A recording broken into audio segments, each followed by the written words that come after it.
What is up, everybody? Bootman here, and we're back with another Marvel Snap video. And ooh, I am so excited to share this deck with you today because, like I said, as you saw in the title, in the thumbnail, this deck has helped me climb 20 ranks in a day, okay? A lot of people out there exaggerate, but this deck has legit helped me climb 20 ranks in a day, so I wanted to share it with all of you beautiful people. You can give it a try, hopefully see the same success that I did, all right? But before we get started, if you are new here, make sure you subscribe and ring that notification bell, because if you love Marvel Snap as much as I do, you don't want to miss any upcoming videos. I love sharing different decks, breaking them down, giving my opinions on other decks that people build, talking cards and updates, so many things, and you don't want to miss it, so make sure you are subscribed. All right, so let's chat. Obviously, this deck revolves around death. And speaking of death, I just had to put my last video down because I literally just recorded a 30-minute video, and right at the very end, right as I was hitting stop record, I realized it was not recording my microphone. All right, so here's how this is gonna go down. I'm gonna break down this deck, and then I'm gonna show you the games, because the games, everything worked out perfectly, and you'll see why. But you'll see why this deck is so powerful. So I'm gonna go over and do some voiceover for those games, kind of explain what's going on, my thought process behind it, and all that kind of stuff. But we just had 3 perfect games in a row, and there's no way I'm gonna redo them, okay? So let's jump into this deck. All right, so a couple things. As you can see, this is titled the Lamentis Death Deck. So first off, couple caveats. Obviously, this thing, I'm playing it while Lamentis is the featured location, and it's about to end, okay? So this deck may or may not be viable after Lamentis, but if you've watched my last video, I've been running a She-Hulk deck, a double She-Hulk deck, which has been doing extremely well, and this is like a little bit of a variation of it. So some of the core aspects are still gonna work very well if you're looking to climb the ranks this season. Okay, so that's the first one. Second one, I gotta give a shout out to Jeff Hoogland. This is an alteration of one of the decks that he was running the other day. And yeah, I personally believe, not even just personally believe, I've had more success with variations of Jeff Hoogland's decks than anybody else's out there. The problem is that Jeff has every single card. He's like collection level like 8,000 something, but I've had more success with his decks than anything. So make sure you go subscribe to him on YouTube. He twitches like all day, he's on Twitch like all day during the week. Then he puts like highlights, deck breakdowns, a bunch of really helpful videos on his YouTube channel. I usually have him on in the background while I'm working and all that kind of stuff. So make sure you go check him out, because the dude is smart. He is just really thoughtful when it comes to putting together decks, seeing what works, and like, I like how he doesn't overhype things either. He knows like, hey, this is gonna work in certain scenarios and all that kind of stuff. So make sure you check him out, okay? So anyways, let's break down this deck real quick. First off, we got our boy Hood, okay? -2 drops a 1/6 demon. Phenomenal, all right? So what I like to do, and sometimes I'll even skip turn 2 if I have either Hood or Viper, because Viper, she flips a card over to the other side. So on turn 3, if I'm sitting on a Hood and a Viper, boom, I send it over to the other side. It's taking up board space and it's giving them -2. What more can he ask for? Okay, so great combination. Next up, we got Ant-Man. Ant-Man, great card, still like, he's like a pool 1 card. He's one of the first cards you get. Still very viable, especially with this kind of strategy that we're running. And you'll see why, because we're gonna be, spoiler, we're gonna be popping in Moon Girl pretty quick, so you can fill up the board and make sure that Ant-Man gets his +3 power. Next up, Sunspot. Sunspot is like a must in any of these decks that uses these core cards of like a Moon Girl and a She-Hulk, because you're gonna be skipping a turn, meanwhile, Sunspot's getting buff, okay? And the other thing too is that it works out very well with Moon Girl. And let's just sit and talk about Moon Girl for a second. Moon Girl, I think, is just like a meta card that is being underutilized.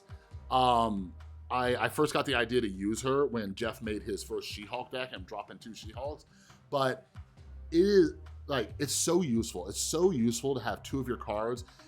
Moon Girl duplicating cards has gotten me out of so many different sticky situations. For example, sometimes, like, if I have like a Sunspot still just chilling in my deck, I could drop 2 Sunspots on, like, you know, turn 5, right? And then I'm sitting with 3 extra power for both of them if I drop them on turn 5, and then turn 6, like, I could just sit there and not do anything. And now they're getting buffed up another 6 energy. But there's been other scenarios where I've had 2 Ant-Mans, just so many good things come with Moon Girl aside from duplicating She-Hulk and other powerful cards. So I don't think enough people are utilizing her. And as I mentioned in one of my videos on She-Hulk the other day, I was concerned going into this new season that people would start to catch on. It's still not happening yet. When people see Moon Girl, their brain immediately goes to Devil Dino, and they think they know what's coming, right? And best case scenario, you're dropping 2 dinos in their eyes, and whoo, it gets a lot worse for them than that. You'll see in these videos or in these games that we're about to cover, okay? Next, I have Korg, strictly for Lamentis. He's a good, like, decent disrupt card. Tosses a rock into the other deck, so ideally, we're gonna send a rock over. I usually only try to play him on, like, turn 1, maybe turn 2, like if Lamentis hasn't popped up yet, just so I can send some rocks over, and hopefully when Lamentis blows up the location, makes him draw 3, hopefully one of them's a rock. All right, next up we have Armor, because as you can see, we got a lot of 1-drops here, okay? So Armor is a lifesaver, all right? In some of these games, Armor doesn't work out too much.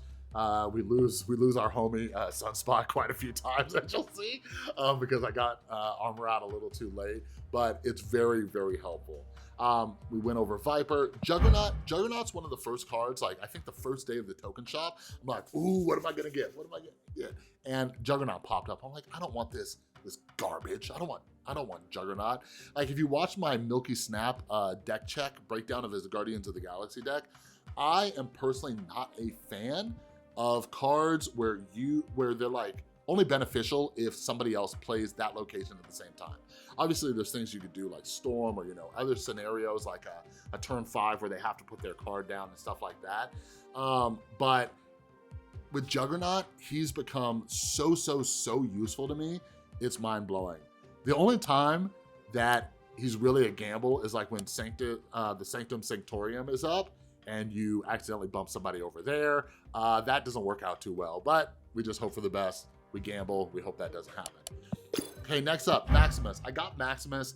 Maximus was actually in my token shop. Instant buy on Maximus. This card has wrecked me so much since Silver Surfer came out. So I initially got him for Silver Surfer, but I realized from Jeff how good he is in this deck, because not only can you duplicate him, but he's not letting him draw cards. You see what I mean? So he's very, very useful, a 3/7. So you can drop 2 of him on turn 6 if things work out, and you're gonna see one game that is absolutely mind-blowing. Because typically, if you think about it, if I skip turn 5, I get 2 1-cost She-Hulks, I can drop 2 She-Hulks and a Maximus. But you're gonna see a game where things just work out oh so well. All right, but after this, after Lamentis is over, I'm definitely gonna put him in some Silver Surfer decks and play around with him a little bit. Already went over Moon Girl. America Chavez is like backup plan, like such a far backup plan. As I've been climbing these ranks, I've maybe used America Chavez like once. Usually with Moon Girl out there, like I'm filling up my hand anyway, so she doesn't even come out. But yeah, she's just there as just like an oh crap emergency button. So do with that what you will. Is she interchangeable? Probably. I think out of like the dozens, maybe 100+ games or so, I think she's helped me like once. So I'm not a huge fan of this card. I know a lot of people are, but I'll tell you, like with this deck and just duplicating She-Hulk, like I beat other people who use America Chavez all the time. Like they think like, oh man, I have a for sure turn 6 9-drop, like nah, or 9-power card. I'm like, no, I got you. All right, so then we got She-Hulk. She-Hulk costs 1 less for every energy that you save. Very, very useful. 2 energy, 20 power. what more can you ask for on a turn 6 if you skip turn 5? And again, our Sunspot's getting buffed. Lastly, Death. Death is a must-have. Can't do Lamentis without Death. You'll see in these games, like there's games where the other person's running a Destroy deck, and it would have helped me even if Lamentis didn't come out. Like, Death is very, very versatile, and I haven't fully like utilized her in too many decks yet, just because Destroy is kind of hit or miss. Sometimes, like, if you watch like my Absorbing Man video, like sometimes you're just not getting enough Destroys, but on Lamentis, she is a must because, and you'll see, you'll get 2 0-cost deaths. So worst case scenario, if we're dropping 2 She-Hulks, 1 Maximus, not worst case, this is like second to last best case. 2 She-Hulks, 1 Maximus, and 2 deaths. That is a bonkers amount of power. That's 24, 44 with 2 She-Hulks, and then 51 on the last turn with 1 Maximus. That is insane. But we run into something much better than that. Okay, so again, we're gonna jump into this. I'm gonna be doing a voiceover, but before I forget to, I do wanna be fully transparent with you. I was having a terrible run with this. Like, I was at like rank 89 last night, and it took me forever to get to rank 90 because I kept dropping. I just had a bad run. This is one of those decks where you really do want / need an ideal scenario, and luckily in these games, that is exactly what happens, but this is something where you need it to happen. But I will say this, and I was actually talking with my son about it because he's fallen in love with this game too. The whole goal here isn't so much to gain cubes, it's to minimize your cube loss. So when you're working with a deck where you need an ideal scenario, you bounce, all right? What I was telling my son is, think about it. If you lose 7 games and you're only losing 1 cube apiece, all it takes is 1 ideal game where you catch somebody off guard, 8 cubes, you're up ahead. You see what I mean? So that is my motto, and write it down, tattoo it on you, all right? It's not about maximizing your cubes, it's about minimizing your cube loss. Okay, but I did want to let you know, ideal scenario, everything works out, and it does work out in these games, but I just haven't been a fan lately of like other content creators where they're like, this is the best deck, and then they like only show you the wins. They never tell you like any of the downsides of the deck. Like, no, you guys need to know what the potential downsides are of any deck that you're playing, especially with the token shop. I do not want you to waste tokens, but I'm sorry I'm talking so long. But I will say this with 1,000% confidence, because I will never give you advice on what to spend your tokens on. This card, She-Hulk, is a must. She is a must, all right? If you have the opportunity to get She-Hulk, pin her, do whatever you gotta do. I have not seen somebody regret getting She-Hulk, all right? But anyways, I'm gonna shut up. Let's do some voiceovers, go through these games, okay? All right. First game's up. I'm trying to remember which one this was. Okay, so this is the raft. So I believe what I was saying here was that I'm not super concerned about the raft. I might not be concerned about the raft until the next turn, but yeah. I was taking my time to discuss some stuff here, so let's cut this real quick. I was doing a lot of talking in this video and explaining some stuff. Oh, and then I just tossed down Sunspot. All right, so this is when I realized they have a Destroy deck. And this is when I'm like, okay, this might take out my Sunspot. I don't have an armor here. So I believe what my goal here was, since we have an extra energy, I'm gonna use Juggernaut. Again, this is a good scenario for Juggernaut. You know they're gonna try to fill up Raft, so I'm gonna bump them. And in a perfect world, I would bump this next card into Super Flow. All right, so they don't get the energy, I do. So as you'll see, what's about to happen is I'm kind of a little off guard, but there's really nothing I could do in this situation. It just does not work out very well. All right, because it takes out our boy Sunspot. I was expecting a Killmonger at some point, but I was hoping maybe he would do like a Carnage or something. All right, so we send Killmonger over there, and then this third location is our good friend Lamentis. And look at the cards we draw. Boom! And that's me getting extremely excited. I'm getting extremely excited because we're in a great scenario where we're gonna be able to duplicate She-Hulk, Death, and Maximus. All right, so like I was saying, ideal scenarios. This right here is an ideal scenario. So this doesn't happen all the time, but if it doesn't happen, you can play a little bit more cautiously.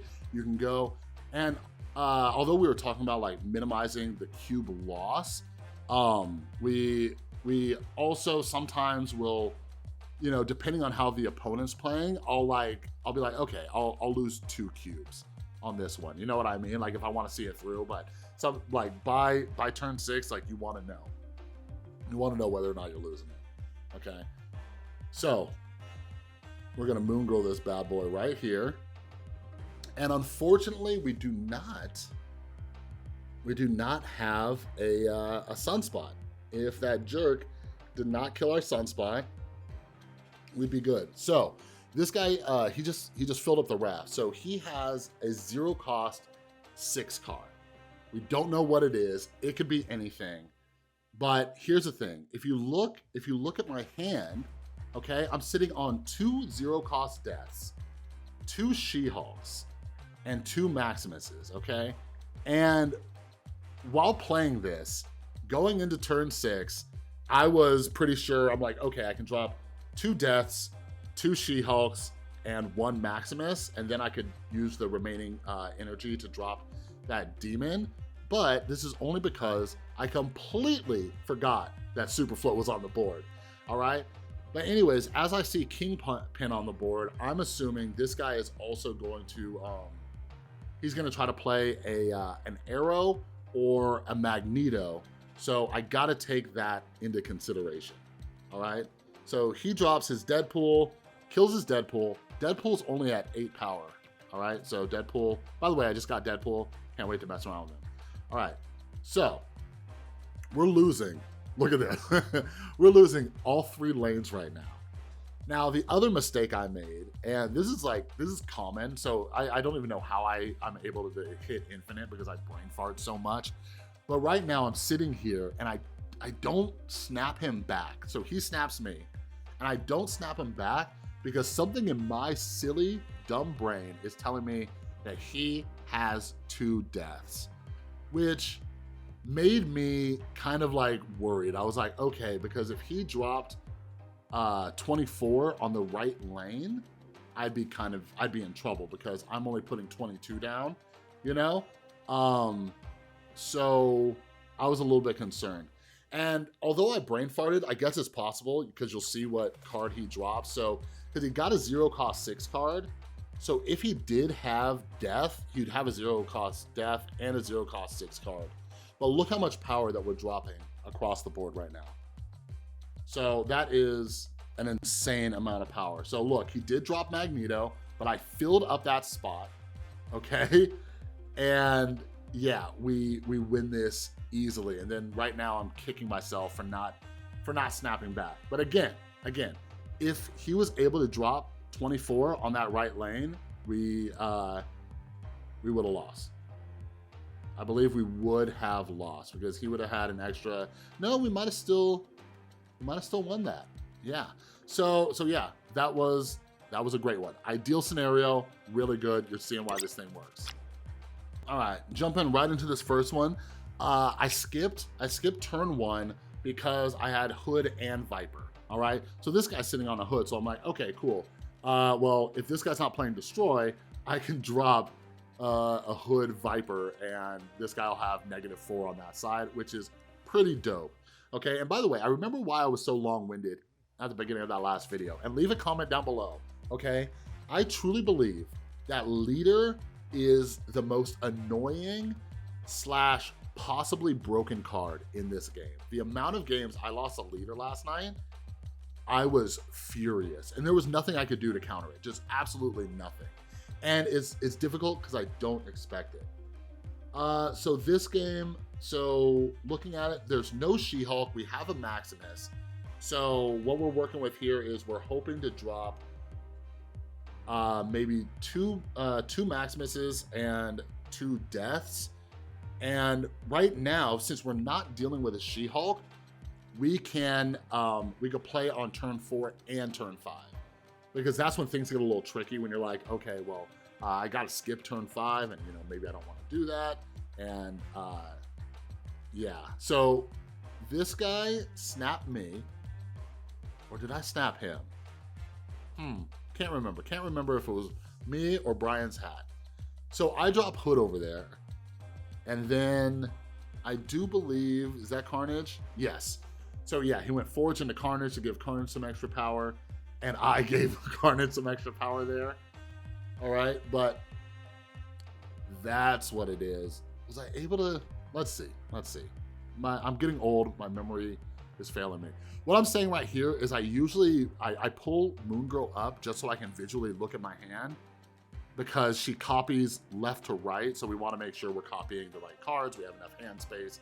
So I was just confirming, okay, cool, she's gonna copy Death and Maximus, and we're gonna have Juggernaut. So yeah, again, look at that. 2 games in a row, we lose our freaking Sunspot. But I guess this is good for everybody, because you're seeing like Sunspot isn't a necessity.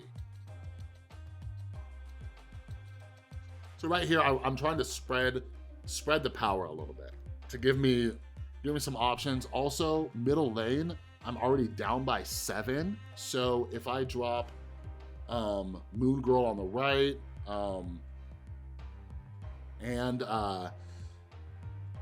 and Demon, I'm able to spread it out a little bit more. Okay, so right here, I'm looking at it because I'm like, I think this dude's gonna drop an Arnim Zola. So if he drops Arnim Zola, and by the way, I'm also thinking about making a video, and I will make this video, about the most difficult cards and combos to counter. Leader is like my #1, spoiler alert, but make sure you subscribe because we're gonna break it down. Leader's my #1, then there's Arnim Zola. But here's what I'm doing. I'm looking at this and I'm counting, because he's gonna drop 2 16 power Black Panthers if he plays Arnim Zola. And this is where I realize, okay, well, I'm gonna beat him on the left lane. So even if he drops 16 power on the left lane, I can beat him. You see what I mean? And then I'm like, okay, well, I'll drop both Maximuses over there because I only need 24 on the left side.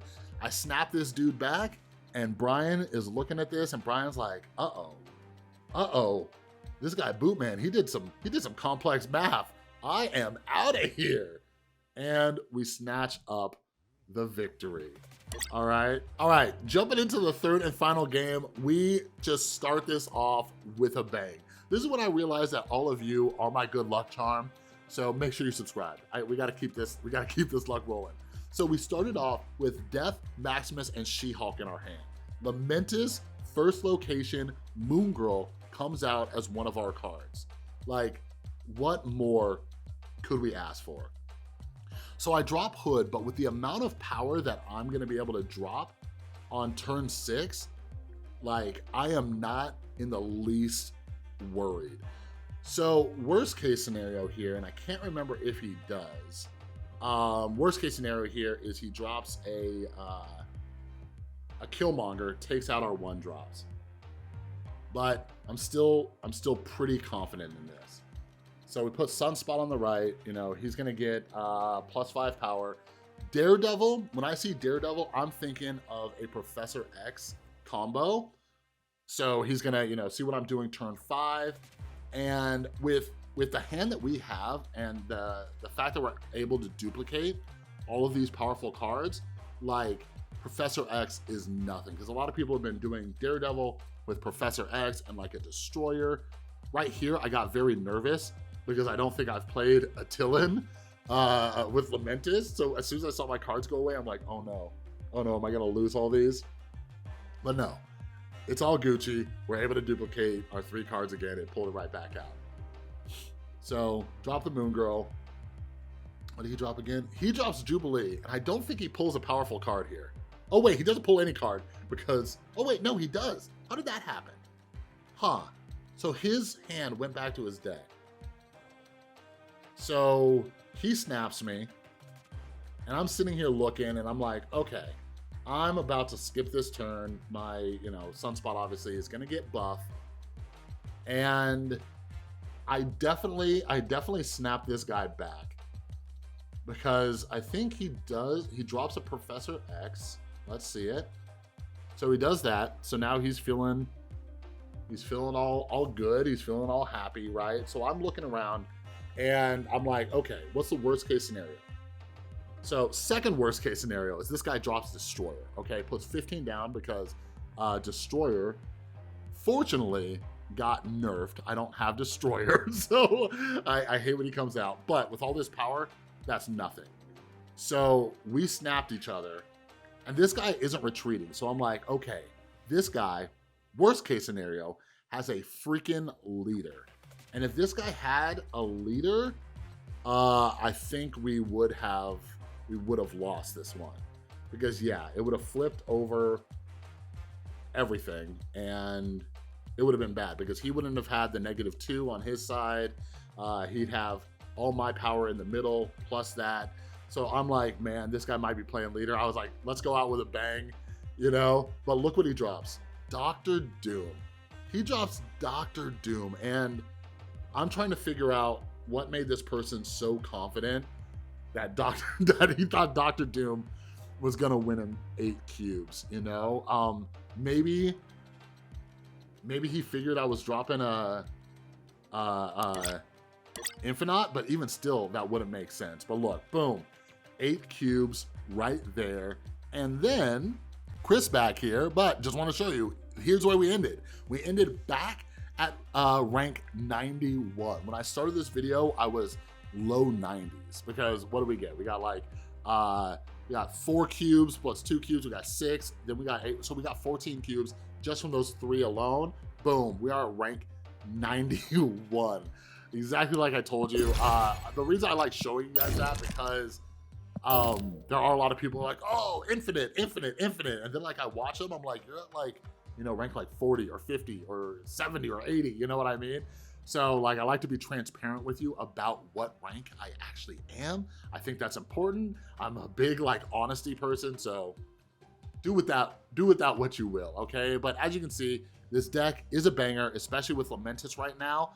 I'm trying to get this video out as soon as possible, so while Lamentis is still up. So feel free to give it a try if you can.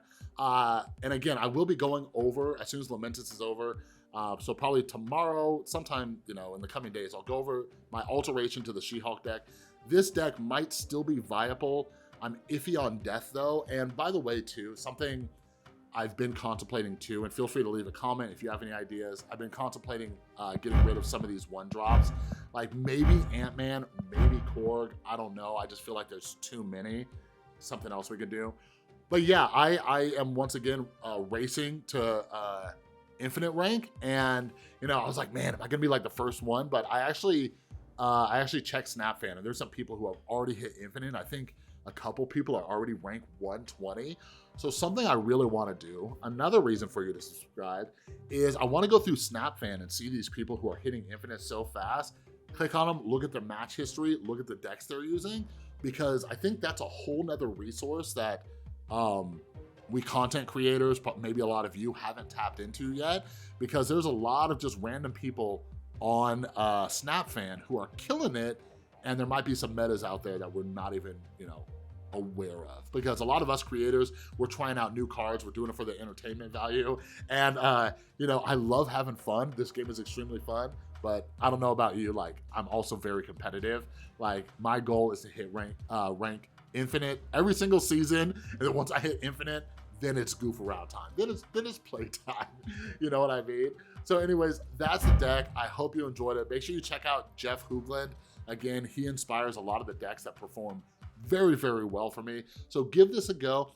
And yeah, again, if you're new here, make sure you subscribe, ring that notification bell. All of you beautiful people, clearly good luck for me. We just went on like just the perfect scenario of game streak right there. So please subscribe, help me out. But yeah, my goal, and if you want to give me a Christmas present, my goal is to hit 1,000 subscribers by the end of the year. So I'm giving you all 3 weeks. So like this video, share this video in Snapchat communities, like if you're on Reddit, if you're on Discord, share these videos. Let's see if we can hit 1,000 by the end of the year. That would be a very Merry Christmas for me. All right, but anyways, that's all I got for this video. Thanks again so much for watching. Have an amazing rest of your day, and I'll see you next time.